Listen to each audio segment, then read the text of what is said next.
Konnichiwa मिनासान, मिनासान वा गेंकी desu का। I hope मिनासान आप सभी अच्छे होंगे। आप सभी की जेएलपीटी की तैयारी बहुत अच्छे से चल रही होगी। मिनासान मैं आपको बता दूं कि आज हम चैप्टर 2 करने वाले हैं कांजी का। बट मैं आपको एक चीज और बताना चाहता हूँ कि मिनासान ये जो चैप्टर्स हैं ये कुछ सेक्शंस में बटे हुए हैं। तो आज हम पहला यूनिट कर रहे हैं। एक तरीके से मान लो कि एक यूनिट के अंदर हमारे 7 चैप्टर्स हैं और कांजीज जो है वो एक दूसरे से कनेक्टेड हैं, जो कि मैं आपको लास्ट वीडियो में बताना भूल गया था। अगर आपने पहली वीडियो नहीं देखी है तो इससे पहली वीडियो आप जरूर देखिएगा, क्योंकि सारी वीडियोस एक दूसरे से कनेक्टेड है। तो अगर आप चैप्टर 1 नहीं देख के आए हैं तो पहले चैप्टर 1 देखिएगा, फिर आप चैप्टर 2 पे बढ़िएगा। और मैं आपको अश्योरिटी दिलाता हूँ कि सिर्फ आप इस बुक से अगर आप ये कांजीज कर लेते हैं तो N4 लेवल की आपकी सारी कांजीज कवर अप हो जाएंगी। प्लस साथ में हम उसी तरीके के इसके अंदर क्वेश्चंस भी कर रहे हैं जिस तरीके से आपके जेएलपीटी में आपको देखने के लिए मिलेंगे। और हो सकता है कि इसमें से भी कुछ क्वेश्चंस आपके ऐसे हों कि जो फंस जाए जेएलपीटी के अंदर ही। तो बेस्ट बुक है मिनासान, हम सोमाटोमे बुक का यूज कर रहे हैं। और शुरू करते हैं आज हम अपना चैप्टर नंबर 2, जिसके अंदर हम कुछ सिमिलर कांजीज भी देखेंगे। मिनासान सबसे अच्छी खासियत इस बुक की यही है कि इसके अंदर जो सिमिलर कांजीज है वो एक साथ दी हुई है। प्लस साथ में उनसे रिलेटेड जो बेस्ट बेस्ट वर्ड्स जो कि जेएलपीटी में आने के जिनकी प्रोबेबिलिटी बहुत ज्यादा होती है, वो वर्ड्स इस बुक के अंदर दे रखे हैं। इसीलिए हमने इस बुक को चुना है। जैसे कि हमारे सामने एक क्वेश्चन दे रखा है, जैसे कि दो काकी मास्का सोरे कोरेवा सोरे तो ओनाजी देस। अब मिनासान ओनाजी की कांजी अगर आपको याद होगी तो इनमें से आप मुझे बता दीजिए कि ओनाजी की कांजी कौन सी है। अब सारी कांजीज देखने में एक जैसी लग रही है। अब यहाँ पे लिखा भी हुआ है एक टेडी को उल्टा करके कि मीना मिन्ना ओनाजी नी ओ मिएरू, मतलब कि पता है ना तुम्हें ओनाजी के बारे में, लाइक सर्च किया है कभी या फिर देखा है। तो आज हम इसी के बारे में जानने वाले हैं कि ओनाजी की कांजी कौन सी है। प्लस इससे रिलेटेड ही कुछ ऐसी कांजीज अगर आपको नहीं पता है तो डरने की बात नहीं है, इस चैप्टर के अंदर ये भी हम कवर कर लेंगे। तो मीनासान बढ़ते हैं अपनी कांजी की तरफ। सबसे पहली कांजी हमारे पास मीनासान ओनाजी की है, जो कि आप देख पा रहे हैं कुछ इसके रेडिकल्स। मीनासान मैं इसके अंदर आपको कांजी बना के तो नहीं दिखा सकता, बट हाँ मैं आपको कांजी याद जरूर करवा दूंगा। इस कांजी का जो मतलब होता है वो ओना होता है और इसके पीछे जी लगाया जाता है। पढ़ते हैं इसको ओना और जी इसके पीछे आता है, तो ओनाजी इस कांजी का मतलब होता है, जिसका मतलब है सेम। ऐसे ही मीनासान हमारे पास एक और सिमिलर कांजी है, देख लीजिए आप। दो स्क्वायर्स है, एक स्क्वायर के अंदर दूसरा स्क्वायर है। इस कांजी के दो मतलब होते हैं, एक तो काई एक मवा। अच्छा, काई मीनासान, काई हमारा एक सफिक्स होता है, काउंटर सफिक्स, जो कि हमारा लाइक 1 टाइम 2 टाइम 3 टाइम या फिर वंस ट्वाइस इस तरीके से बोलते हैं हम लोग। तो उसके लिए यूज किया जाता है इक्काई निक्काई सांकाई या फिर नानकाई। और मवारू मीनासान, मवारू एक इसकी एक और रीडिंग होती है जो कि हम मवारू पढ़ते हैं, जिसका मतलब होता है आपका टर्न। नेक्स्ट है मीनासान हमारे पास बान, और इसी के जैसी एक और कांजी है बेन। अब बान वाली कांजी और बेन वाली कांजी में डिफरेंस आपको दिख रहा है। बान वाली कांजी में आपको सबसे पहले सन देखने के लिए मिलेगा, और बेन वाली कांजी के अंदर आपको लास्ट में चिकारा का साइन देखने के लिए मिल जाएगा, चिकारा की कांजी देखने के लिए मिलेगी। दोनों कांजीज में कंफ्यूज मत होइएगा। पढ़ते हैं सबसे पहले बान वाली कांजी को। तो बान का मतलब होता है मीनासान नाइट। अगर ये कांजी आपको अकेली दिखाई देगी तो आप इसको बान पढ़ेंगे। अगर ये जैसे कि कुछ ही कॉम्बिनेशंस के साथ आती है, जैसे कि नाइट हो गया और कौन बान हो गया आपका टू नाइट, मतलब आज की रात। और ऐसे ही माई बान, मतलब ये माई की कांजी है मीनासान, जो कि एवरीडे की कांजी होती है, मतलब एवरी की कांजी होती है। और माई के साथ बान लगा दिया, इट मीन्स एवरी नाइट हो गया। कौन मतलब होता है अभी, या फिर आज बोल सकते हैं हम लोग। आज की रात, आज की रात हम बोल सकते हैं एक तरीके से टू नाइट। और ऐसे ही हमारे पास माई बान है। अगर हम बात करें बहन की कांजी, तो मीनासान ये बैंक्यो शुरू में आपने पढ़ी होगी। इसका मतलब होता है आपका स्टडी। एक इंपॉर्टेंट कांजी है मीनासान, ये याद रखनी आपको जरूरी है। पढ़ते हैं नेक्स्ट टू कांजीज की तरफ, जो कि हमारी सुसुमु और अत्सुमारु की कांजी है। अत्सुमारु या अत्सुमेरु पढ़ते हैं, या फिर सुसुमु या फिर सुसुमेरु पढ़ते हैं। मीनासान दोनों कांजीज में डिफरेंस, दोनों कांजी अगर मैं बात करूँ तो सिमिलरिटी क्या है। दोनों कांजी के अंदर एक ये सेम रेडिकल्स आपको देखने के लिए मिलेगा। ई टाइप का रेडिकल होता है, जिसको हम टर्किश बर्ड का भी रेडिकल बोलते हैं। बट दोनों के अंदर एक मतलब लाइक छोटा सा चेंज भी आपको देखने के लिए मिल जाएगा। सुसुमेरु की कांजी या फिर सुसुमु की कांजी के अंदर आपको मोशन का रेडिकल मिलेगा, और आत्सुमारु की कांजी के अंदर आपको नीचे ट्री का रेडिकल मिलेगा। तो हम इस तरीके से याद रख सकते हैं कि ट्री जो है वो मूव कर रहे हैं, क्योंकि सुसुमेरु जो मतलब होता है वो मूव होता है, मतलब लाइक जो टर्किश बर्ड है वो मूव कर रहे हैं। और ऐसे ही ट्री के ऊपर टर्किश बर्ड जो है गैदर है। तो आत्सुमारु या आत्सुमेरु का मतलब होता है आपका गैदर या फिर कलेक्ट। आत्सुमारु मतलब होता है गैदर, आत्सुमेरु मतलब होता है कलेक्ट। और सुसुमु मतलब हो गया आपका एडवांस, सुसुमेरु मतलब हो गया आपका टू मूव। आई होप मीनासान आपको ये दोनों चीजें समझ में आई होंगी। नेक्स्ट है मीनासान हमारे पास एक इंपॉर्टेंट कांजी है, बुन की कांजी है, जो कि हमारा स्ट्रक्चर या फिर सेंटेंस को दिखाती है। और इसके साथ एक और मतलब लाइक आपका वर्ड बनता है इस कांजी से मिलकर, जो कि आपका बुनशो। मीनासान वर्ड्स तो और भी बहुत सारे बनते हैं, बट ये कुछ ऐसे इंपॉर्टेंट वर्ड्स हैं जो कि आपको जेएलपीटी के अंदर देखने के लिए जरूर मिल सकते हैं। तो वही वर्ड्स मैं आपको रिवाइज करवा रहा हूँ। तो बुन आपका हो जाता है सेंटेंस, और बुनशो आपका टेक्स्ट या सेंटेंस, दोनों का मतलब सेम ही है। नेक्स्ट है मीनासान, नेक्स्ट कांजी हमारे पास सुकुरु या फिर साकू की कांजी है।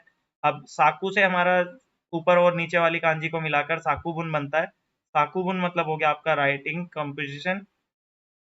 और ऐसे ही हमारा सुकुरु बनता है। सुकुरु मतलब होता है टू मेक। अगर इस कांजी के बाद आपको रू देखने के लिए मिलेगा तो आप इसको सुकुरु पढ़ेंगे, जिसका मतलब होता है टू मेक।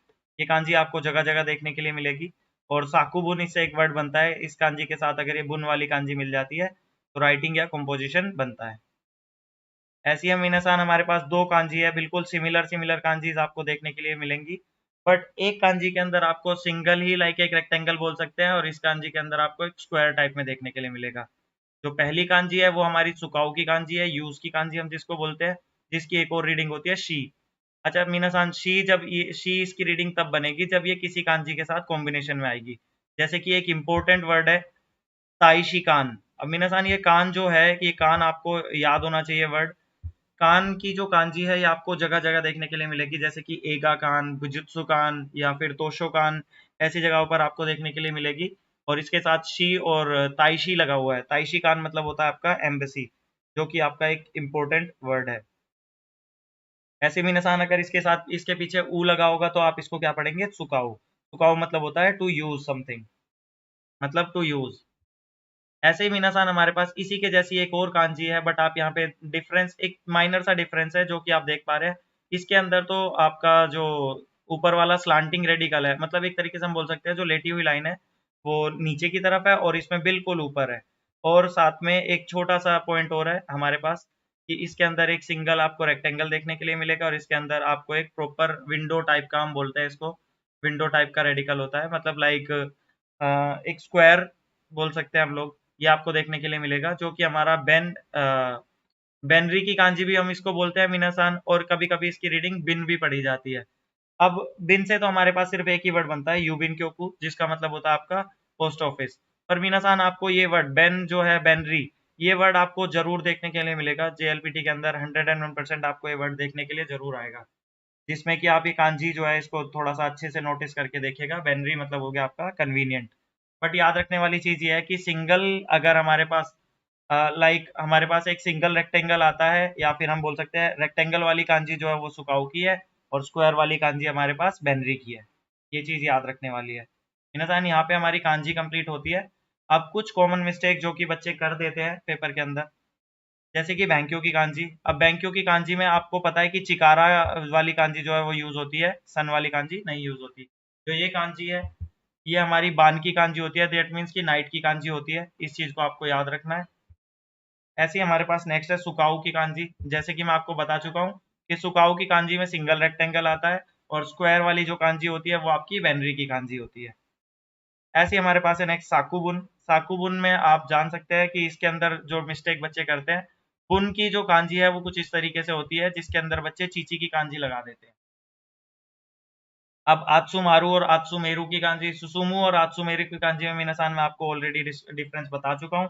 आत्सुमारु मतलब हो गया आपका एक तरीके से गैदर या कलेक्ट हो गया, आत्सुमारु आत्सुमेरु, जिसमें कि हमारे पास एक अच्छा तरीका है इसको याद रखने का, कि ऊपर टर्किश वर्ड का रेडिकल है और नीचे ट्री है। मतलब कि एक ट्री पर टर्किश वर्ड जो है वो गैदर है। तो आत्सुमारु मतलब हो गया हमारा गैदर। और ये सुसुमु की कांजी हो गई टू मूव की कांजी है, जिससे कि हमें पता लगता है कि टर्किश वर्ड जो है वो मूव कर रहा है, क्योंकि इसके इसमें क्या हो रहा है, मोशन का रेडिकल है।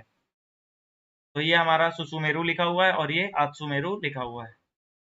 अब हम मीनासान बढ़ते हैं इसके रेंशु की तरफ, जिसके अंदर हमारे पास कुछ क्वेश्चंस है। सबसे पहले हम देखते हैं, ये अभी हम कांजी देख के आए हैं। ये कांजी अभी हम देख के आए हैं, आत्सुमाते की कांजी है मीनासान, जो कि हमारे पास पहला ही वर्ड है। फिर दूसरा है हमारे पास बेनरी। बेनरी की कांजी है, और बेनरी हमारे पास जो है सेकंड वर्ड है। थर्ड वर्ड अगर हम देखते हैं मीनासान, तो ये ओनाजी की कांजी है हमारे पास, जो कि अब अभी हम देख के आए हैं। ओनाजी मतलब हमारा सेकंड वाला हो गया। और इसी के साथ हमारे हमारे पास है मीनासान लास्ट कांजी। लास्ट कांजी हमारी माईबान की कांजी है मीनासान। बैंक्यो और बान में मैंने आपको ऑलरेडी डिफरेंस बता दिया है। माईबान हमारे पास कौन सा वर्ड है इसके अंदर, हमारे पास ऑप्शन नंबर 3 जो है इसका आंसर है। अब ऐसे ही हम आगे की तरफ बढ़ते हैं। तो सुसुमी मासो मीनासान, सुसुमी मासो मैंने आपको ऑलरेडी बता दिया है। क्या हमारे पास सुसुमी मासो में एक तो हम सबसे मेन चीज है हमारे पास मोशन का रेडिकल होना चाहिए। तो मोशन का रेडिकल इसके अंदर भी है, इसके अंदर भी है और इसके अंदर भी है। पर हमारा जो मूव कौन करेगा, सुसुमी मासो जो कांजी थी मूव कौन कर रहा है, टर्किश बर्ड। तो टर्किश बर्ड का रेडिकल मीनासान हमारे पास कौन सी वाली कांजी के अंदर है, कांजी नंबर 4 में। ऐसे ही अगर मैं बात करूँ सुकाई मास की कांजी, सुकाई मास की कांजी मीनासान हमारे पास जो है सेकंड वाला रेडिकल है सुकाई मास का। सेकंड वाला रेडिकल हम ऑलरेडी पढ़ चुके हैं, मतलब लाइक इसके अंदर हमने क्या बताया था, मैंने आपको बताया था कि जिसमें हमारा सिंगल रेक्टेंगल है वही हमारा सुकाई मास का है। नेक्स्ट है मीनासान हमारे पास बुन। बुन की कांजी अगर मैं आपको बता दूं तो अभी जस्ट हम इसको पढ़ के भी आए हैं। तो बुन की कांजी हमारी कौन सी है मीनासान, कांजी नंबर सेकंड। जनरली बच्चे जो है कंफ्यूज हो जाते हैं कांजी नंबर 1 और 4 के अंदर। तो आप याद रखिएगा बुन की कांजी कुछ इस तरीके से बनती है। अगर हम बात करें आज की लास्ट कांजी के बारे में मीनासान, ये आप जो मोंदाई के आंसर्स है ये मत देखिएगा, क्योंकि ये आंसर जो है पहले वाले मोंदाई के हैं, जो कि मैं आपको पहली वीडियो के अंदर डिस्कस कर चुका हूँ। लास्ट कांजी है इसके अंदर हमारी शुकुरी मास्ता की कांजी है। तो शुकुरी मास की कांजी मीनासान आपको देख के ही समझ जानी है कि शुकुरी मास वाली कांजी में एक हितो का रेडिकल है और साथ में ई वाला रेडिकल। फर्स्ट कांजी जो हमारी शुकुरी मास की है। आई होप कि आपको ये वीडियो पसंद आई होगी, आपको ये कांजीज भी समझ में आई होंगी। अब हम मिलते हैं नेक्स्ट वीडियो में नेक्स्ट चैप्टर के साथ। अगर आपको इस वीडियो के अंदर कुछ भी लाइक कोई भी सजेशन आपको देना है, आपको ये वीडियो कितनी पसंद आई है, आपको ये वीडियोस कितनी हेल्प कर रही है, आप कमेंट सेक्शन में जरूर बताइएगा। तो मिलते हैं नेक्स्ट वीडियो में, तब तक के लिए आप तैयारी अच्छे से करते रहिए। देवा ओवारी माशो।